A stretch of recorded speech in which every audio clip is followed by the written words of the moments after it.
November had always been the month of planning in our family, the month when my son David would call to discuss Christmas arrangements, when we'd coordinate schedules and traditions, when I'd start thinking about what to get my 7-year-old grandson Tommy for the holiday that had become the centerpiece of our relationship. I waited for the call that usually came around Thanksgiving week. David and his new wife Sarah had been married for 18 months now, and while our relationship had shifted since her arrival, Christmas had remained sacred. 3 years running, we'd gathered at his house for dinner, presents, and the kind of family time that made all the other loneliness of the year seem worthwhile. December arrived with no mention of Christmas plans. I found myself checking my phone more often than I cared to admit, looking for the text or call that would bring the familiar invitation. "Dad, what time can you be here Christmas morning? Tommy's been asking when Grandpa's coming over." Instead, silence. "Don't forget to like, comment, and subscribe. This one starts quiet but hits hard by the end. You'll want to see how it unfolds." On December 15th, I finally decided to address the elephant in the room. I called David during his lunch hour when I knew he'd be away from the law office where he worked as a junior partner. "Hey, Dad," he answered, but his voice carried a distance that hadn't been there a year ago. "Hi, son. I was wondering about Christmas plans. Should I plan on coming over in the morning like usual, or do you want to do dinner instead this year?" The pause that followed was long enough to tell me everything I needed to know. "Actually, Dad, I've been meaning to talk to you about that." His voice took on the careful tone he used when he was about to deliver bad news to a client. "I think this year we just need some space. You know, just me and my family. Sarah's parents are coming in from Phoenix, and it'll be crowded already, and—" He kept talking, but I'd stopped listening after "just me and my family." The phrase hit like a physical blow. Just me and my family. As if I wasn't family. As if the 32 years I'd spent raising him alone after his mother left, the countless Christmas mornings we'd shared, the traditions we'd built together, as if none of that made me family. "Dad, are you there?" "I'm here." My voice came out steadier than I felt. "So you want space from me?"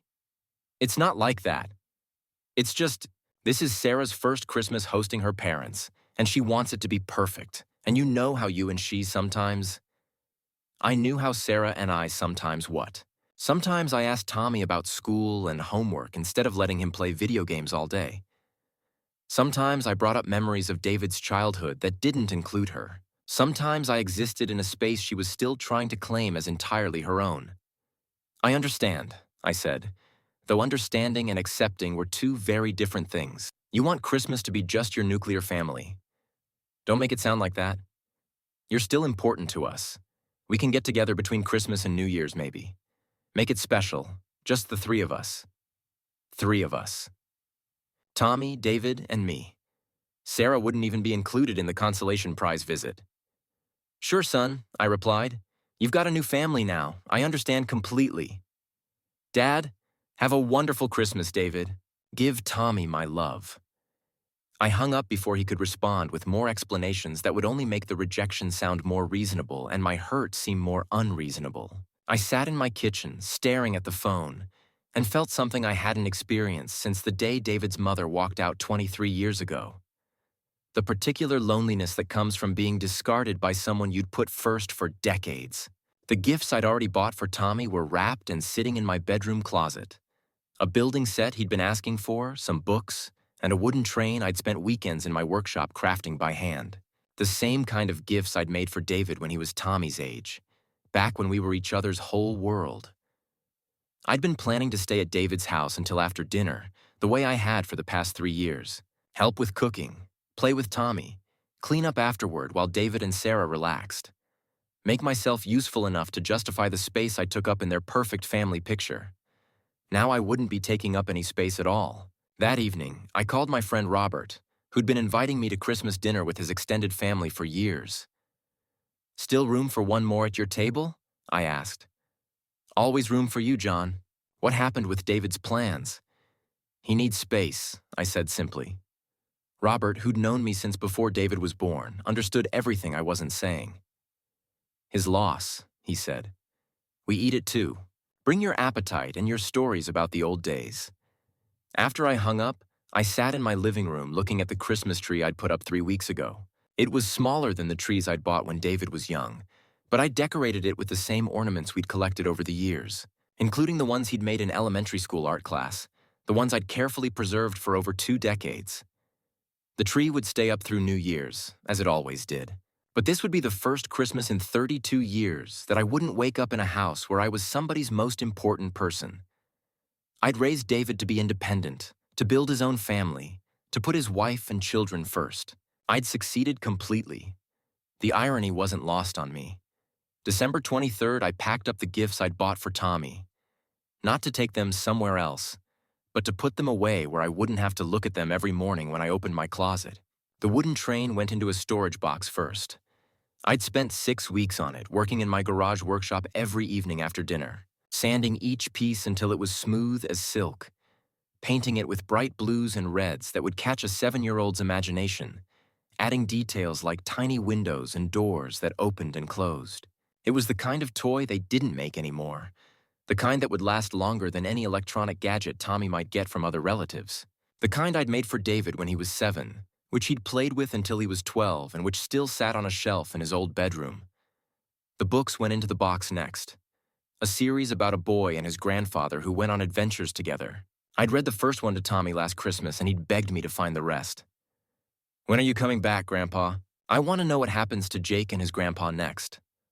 I'd ordered the entire series, thinking we'd read them together over the next year. Now they'd sit in a box in my closet, another casualty of David's need for space. The building set was the hardest to pack away. Tommy had been talking about it for months, showing me pictures and catalogs, explaining the elaborate structures he planned to build. "You can help me, Grandpa. You're good at building things." I was good at building things. I'd built David's treehouse, his pinewood derby cars, his confidence when he struggled with math homework. I'd built a life around being his father and Tommy's grandfather. Apparently, I'd built too much. I loaded the boxes into my car and drove across town to the donation center at St. Mary's Church. The volunteer who helped me unload them was a woman about my age whose grandson lived in California. "These look like wonderful gifts," she said, examining the wooden train. "Some child is going to have a very special Christmas." "I hope so," I replied. The drive home was quiet in the way that only December afternoons can be. Most people were inside with their families, wrapping last-minute presents or preparing for Christmas Eve gatherings. The streets were empty except for the occasional car heading somewhere warm and welcoming. I stopped at a red light and watched a man loading wrapped packages into his trunk while 2 small children jumped around him in excitement. The scene was so familiar it hurt. How many times had I loaded David's presents while he bounced with anticipation, asking if he could help carry boxes, promising he'd been good enough for Santa to visit? When had I stopped being part of those moments? When had I become the awkward addition that made family gatherings less perfect instead of more special? The light turned green, and I drove home to my empty house, where my Christmas tree sat in the living room like a monument to traditions that no longer included me. That evening, I sat in my recliner with a cup of coffee and thought about the Christmas mornings we'd shared over the years. David tearing through wrapping paper with the focused intensity he brought to everything, then insisting on demonstrating every toy for me before breakfast. The year he got his first bicycle and spent the entire day teaching me the proper way to ride it around the driveway. The Christmas when he was 8 and decided we needed to make breakfast together, resulting in pancakes that were burned on one side and raw on the other, but which we ate anyway because we'd made them as a team. The Christmas after his mother left, when he was 9 and trying not to cry as he opened presents under a tree that seemed too big for just the 2 of us. "It's okay, Dad," he'd said with the forced maturity of a child taking care of his parent. "We're still a family." We were still a family then, just the 2 of us, figuring out how to navigate holidays and birthdays and school events without the woman who'd decided we weren't enough for her. Now David had decided I wasn't enough for him. I finished my coffee and went to bed early, listening to the silence that would be my Christmas Eve companion. Tomorrow I'd wake up in a house where no one would be calling to wish me Merry Christmas, where no small voice would be asking if Santa had come, where no one would need me to help with turkey or want me to watch while they opened presents. Tomorrow I'd discover what it felt like to be the parent who gets left behind. But tonight, I had one more decision to make. Something I'd been thinking about since David's phone call, something that would determine whether his need for space was temporary or permanent. I got up and walked to my home office, where I kept the filing cabinet that contained all the paperwork of my adult life. Insurance policies, investment statements, property deeds, and tax records stretching back decades. I pulled out the folder labeled Property Taxes, David's House, and spread the contents across my desk. 3 years of payment confirmations. 3 years of quarterly payments made directly to the county assessor's office. 3 years of quietly covering expenses that David didn't even know I was covering. It was time to decide whether that support would continue into year 4. The property tax situation had started innocuously enough, the way most family financial entanglements begin. A casual comment during a phone call in January 3 years ago, when David was telling me about the challenges of home ownership in an expensive market. "The property taxes alone are killing us, Dad. $3,600 a year, and that's on top of the mortgage and HOA fees. Sometimes I wonder if we bought more house than we could handle." He wasn't asking for help directly. David had always been too proud for that. He was just sharing the stress that came with trying to maintain a lifestyle that stretched his salary thin. The house in Riverside Estates was beautiful, perfect for a young lawyer trying to establish himself in the community. But it came with costs that reflected the neighborhood's prestige. I'd visited the county assessor's website that evening, just curious about the details of David's financial situation. It was easy enough to look up property records and tax information, all public data available to anyone who knew the address. The taxes were indeed $3,600 annually, paid in quarterly installments of $900 each. For David, making $75,000 a year at the law firm, that represented a significant burden. For me, with my pension and Social Security and the savings I'd accumulated over 40 years of careful financial planning, it was manageable. I didn't make the decision to help immediately. I spent several weeks thinking about it, weighing the pros and cons of financial assistance that David wouldn't know he was receiving. On one hand, helping without his knowledge would allow him to maintain his pride while reducing his stress. He wouldn't feel indebted to me or like he was failing to provide for his family independently. On the other hand, secret financial support created an uncomfortable dynamic where I was making decisions about his finances without his consent or knowledge. In the end, the decision was made for me when David called in late March, sounding panicked. "Dad, I hate to ask this, but could you lend me $1,000? The property tax payment is due next week, and we had some unexpected medical bills this month that wiped out our savings. I'll pay you back as soon as I can." "Of course," I'd said immediately. "When do you need it?" "Tomorrow, if possible. The late fees are brutal if you miss the deadline." I'd driven to his house that evening with a check for $1,000, watching him struggle with the embarrassment of having to ask his father for money at age 29. He'd promised to pay me back within 3 months, and he had, with interest, as if I were a bank rather than his father. But I could see the stress the situation had caused him. The way he'd avoided eye contact when he asked for help. The way he'd rushed to pay me back even though it meant cutting other expenses. The way he'd mentioned twice that this was a one-time emergency and wouldn't happen again. That's when I decided to eliminate the problem entirely without damaging his pride. The next quarter, instead of waiting for David to ask for help, I simply paid the tax bill directly to the county. $900 transferred online, with a note that it was payment for the July installment on David's property. He never mentioned it. I assumed he thought he'd paid it himself, or that Sarah had handled it, or that there had been some administrative confusion. The important thing was that he didn't have the stress of coming up with $900 he couldn't easily afford. I paid the October installment the same way, and the January installment, and every quarter for 3 years. $3,600 a year for 3 years. Nearly $11,000 in secret support that had allowed David to maintain his lifestyle and his pride simultaneously. He'd never asked where the money was coming from, never questioned why property tax payments that had once been a source of stress had somehow become manageable, never wondered if someone else might be helping him shoulder the financial burden of the house he'd bought to impress a community that included the woman who would become his wife. I'd been content with the arrangement. David got to feel financially independent while actually being quietly supported. I got to help my son without making him feel indebted or inadequate. Everyone won. Except now, apparently, everyone didn't win. Now David had decided he needed space from the father who'd been secretly keeping his house from falling into tax arrears for 3 years.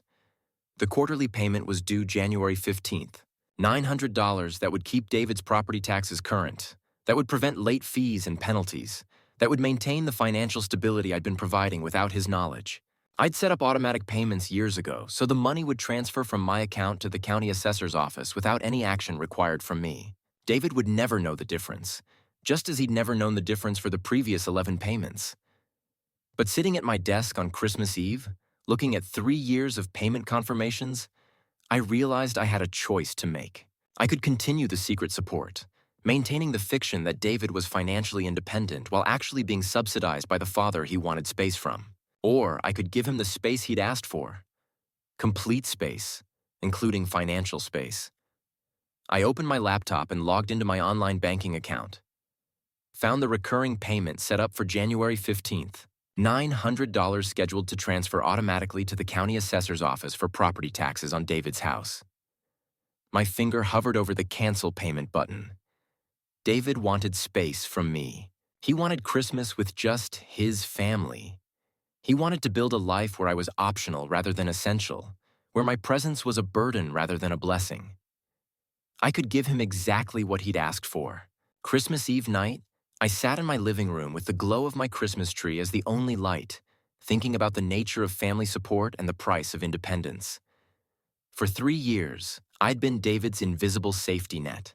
Not just financially, though the property tax payments were certainly part of it, but emotionally as well. I was the grandfather who showed up reliably, who remembered Tommy's interests and achievements, who provided continuity and unconditional love in a way that balanced out the natural chaos of young family life. I'd thought that support was valued, even if it wasn't explicitly acknowledged. I'd thought my presence at family gatherings was welcome, that my relationship with Tommy was cherished, that my role as David's father still had meaning in his adult life. Apparently, I'd been wrong. The laptop sat open on my coffee table, the banking website still displaying the automatic payment scheduled for January 15th, $900 that would quietly disappear from my account and appear in the county's tax collection system, keeping David's house safely current on its property obligations. He'd never know I'd had the power to cancel that payment, just as he'd never known I'd had the power to make it in the first place. But I'd know. I thought about the conversation we'd had 2 weeks ago, the careful way he'd explained that he needed space, the emphasis he'd placed on his family as distinct from me, the clear message that my presence was no longer automatic, that my inclusion in family celebrations was now conditional rather than assumed. I thought about Tommy, who'd been asking his father for weeks when Grandpa was coming for Christmas, who'd probably been disappointed to learn that Grandpa wouldn't be there this year. Tommy, who hadn't chosen to exclude me, but who would learn from this experience that grandparents could be discarded when they became inconvenient. I thought about Sarah, who'd likely initiated the conversation about Christmas plans, who'd probably framed my absence as necessary for her parents' comfort and her hosting success. Sarah, who seemed to view my relationship with David as competition rather than history, who wanted to create new traditions that didn't include reminders of the family that existed before she arrived. And I thought about David, who'd chosen to prioritize his wife's comfort over his father's feelings, who'd decided that 23 years of Christmas traditions could be casually discarded for the sake of impressing in-laws he barely knew. David, who'd been comfortable taking my financial support for 3 years without ever asking where it came from or whether it represented a sacrifice on my part. The decision, when it came, was surprisingly easy. I clicked Cancel Payment. The screen asked me to confirm the cancellation. Are you sure you want to cancel this recurring payment? This action cannot be undone. I clicked Confirm. The payment disappeared from my scheduled transactions. The automatic transfer that had protected David's financial stability for 3 years was gone, deleted with 2 mouse clicks on Christmas Eve. I closed the laptop and sat back in my recliner, looking at my Christmas tree and feeling something I hadn't expected. Relief. For 3 years, I'd been carrying a secret burden, not just the financial cost of the payments, though nearly $11,000 was nothing to dismiss casually, but the emotional weight of providing support that couldn't be acknowledged or appreciated. I'd been proud of helping David maintain his independence while actually undermining it. I'd felt good about solving his problems while preventing him from learning to solve them himself. Now he'd have the complete independence he seemed to want. No secret subsidies, no invisible safety nets, no father quietly managing his financial obligations in the background. He'd also have the complete responsibility that came with that independence. The property tax bill would arrive in his mailbox in January, just as it had every quarter for the past 3 years. Except this time, when he looked for the payment confirmation in his own banking records, he wouldn't find it. Because this time, he'd actually have to pay it himself. $900 that he'd have to find in a budget already stretched by mortgage payments, HOA fees, and the normal expenses of a young family trying to maintain a lifestyle that impressed the neighbors. I wondered how long it would take him to realize that his property taxes hadn't been paid. How long before the county sent the first notice? How long before he understood that his financial independence had been an illusion maintained by his father's quiet generosity?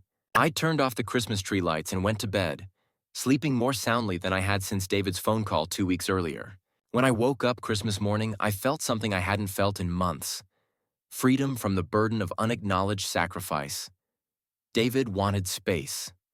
I'd given him exactly that. Now we'd both learn what that space actually cost. Christmas Day passed quietly at Robert's house, surrounded by his extended family and their warm, chaotic traditions. 3 generations gathered around a table that expanded to accommodate everyone who needed a place. No one measuring the cost of additional chairs or calculating whether there was enough turkey to go around. I helped Robert's daughter-in-law with dinner preparations, played board games with his grandchildren, and listened to stories about family members who lived too far away to visit but were remembered fondly anyway. It was the kind of Christmas I'd once taken for granted when David was young, when our small family felt complete rather than insufficient. "You're quiet today," Robert observed as we cleaned up dishes after dinner. "Just thinking," I replied. "About David?" "About choices," I said. "About the difference between being wanted and being needed." Robert nodded with the understanding of someone who'd raised 3 children and lived long enough to see how family dynamics shift when sons and daughters build families of their own. Sometimes they have to lose you to remember why they needed you in the first place. I went home that evening feeling grateful for friends who understood that family isn't just about blood relations, that the people who choose to include you matter, as much as the ones who are obligated to love you. December 26th was quiet. I spent the morning working in my garage workshop, organizing tools and planning projects that would fill the empty weekends ahead. I had lunch with my neighbor Eleanor, a widow who'd become a good friend over the past few years, and spent the afternoon reading a book I'd been meaning to finish for months. My phone didn't ring. No call from David to thank me for respecting his need for space. No call from Tommy to tell me about his Christmas presents. No call from anyone connected to the family Christmas I'd been excluded from. I told myself I didn't mind, that I'd expected the silence, that this was exactly what David had asked for when he said he needed space. December 27th began the same way, with coffee and the newspaper and the quiet routine of a man whose schedule belonged entirely to himself. I was planning to drive to the hardware store to look at materials for a bookshelf project when my phone started ringing. The first call came at 11:30 a.m., David's number on the caller ID. I let it go to voicemail. The second call came at 11:45, then 12:15, then 12:30. By 2 o'clock, I'd received 8 calls from David and 3 from a number I didn't recognize. None of them left messages. Whatever David needed to discuss, he apparently wanted to have the conversation in real time rather than through voicemail. The 9th call came at 2:30 p.m., and this time I answered. "Dad, thank God. I've been trying to reach you for hours." "I've been here," I said calmly. "Just busy with some projects. What's going on?" "We got a notice from the county yesterday about property taxes. They're saying we're delinquent, but that can't be right. We've never missed a payment." I waited for him to continue, though I could guess where this conversation was heading. "I've been going through our banking records, and I can't find any payments to the county for property taxes. Not this year, not last year. It's like we've never paid them at all, but that doesn't make sense. The house would be in foreclosure if we'd missed 3 years of tax payments." "That does sound confusing," I agreed. "Dad, I need to ask you something, and please don't take this the wrong way. Have you been paying our property taxes?" The question hung in the air between us. 3 years of secret support condensed into one direct inquiry that required an honest answer. "Yes," I said simply. Silence on his end. I could hear him breathing, processing the implications of what I'd just confirmed. "For how long?" 3 years, since the first time you had to ask me for help with a quarterly payment."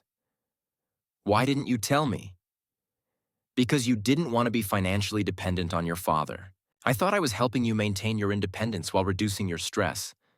By lying to me? By supporting you without making you feel indebted. There's a difference. Another silence. Longer this time.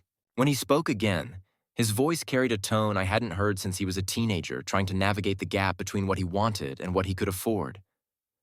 The payment was due on the 15th. The notice says we're already accruing penalty fees. That sounds right. Quarterly payments are always due on the 15th. Dad, I need you to make the payment. Like you've been doing. We don't have $900 right now, not with Christmas expenses and Sarah's parents visiting and… David, I interrupted gently. You said you needed space. I'm giving you space. What does that mean? It means you're financially independent now. Completely independent. No more secret subsidies, no more invisible safety nets. Just you and your family handling your own obligations. The silence that followed was different from the previous ones. This was the silence of someone realizing that actions have consequences. That independence costs more than he'd calculated when he'd asked for space. You're punishing me for Christmas, he said finally. I'm respecting your boundaries, I replied. You made it clear that you want to handle family matters with just your nuclear family. Property taxes are a family matter. This is different.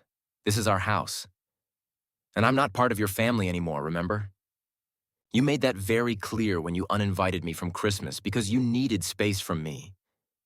I could hear him struggling to find an argument that would justify asking for financial help from the father he'd just finished excluding from family.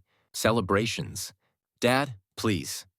The penalty fees alone will be $200, and if we don't pay by the end of the month, they'll put a lien on the house. Then you should probably figure out how to pay by the end of the month. We can't. Not without help. Then maybe you should talk to your family about it. You know, the family you wanted to spend Christmas with instead of me. The phone call ended with David saying he'd call me back after he talked to Sarah about their options. That was Thursday afternoon. He didn't call back Thursday evening or Friday morning or Friday afternoon.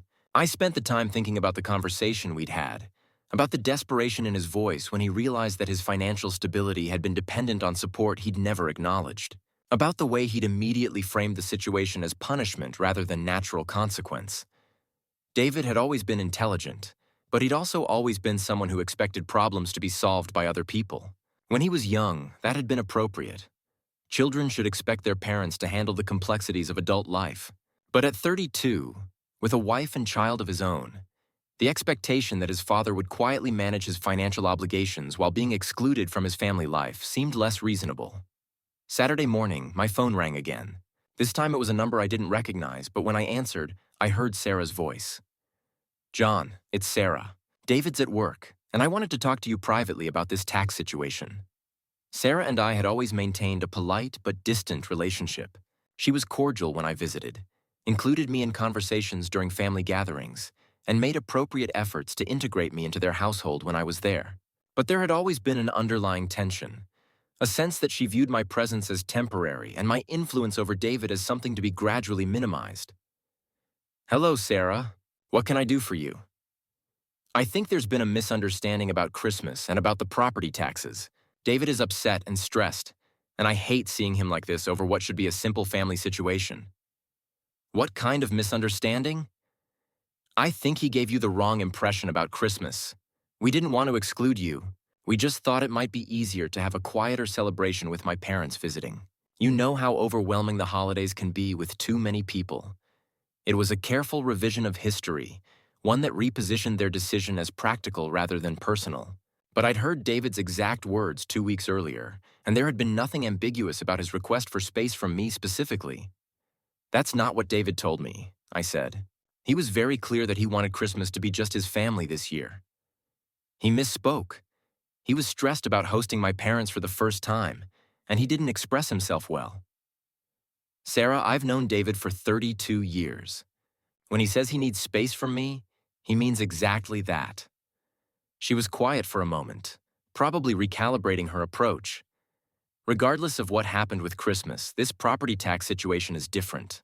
This affects our housing stability, our credit rating, our ability to provide for Tommy. You can't hold David's family hostage over a holiday misunderstanding. I'm not holding anyone hostage. I'm giving David exactly what he asked for. Independence from me. But you know we can't afford the property taxes right now. You know we're struggling with the mortgage and other expenses. Then perhaps you should have thought about that before deciding I was too much of a burden to include in family Christmas. That's not fair. What's not fair is accepting financial support from someone while simultaneously excluding them from family celebrations. What's not fair is taking help for granted while making it clear that the person providing help isn't really wanted around. Another silence. When Sarah spoke again, her voice had shifted from conciliatory to calculating. My parents offered to help with the taxes. But David is embarrassed about taking money from his in-laws when his father could easily afford to continue what he's already been doing. This was interesting. Sarah's parents had resources, but David's pride prevented him from asking them for help. My financial support, on the other hand, had never triggered any pride issues because he'd never known it existed. If your parents are willing to help, that sounds like the perfect solution, I said. David gets to maintain his independence from me while building a stronger relationship with his wife's family. John, please, don't make this harder than it needs to be. I'm not making anything hard.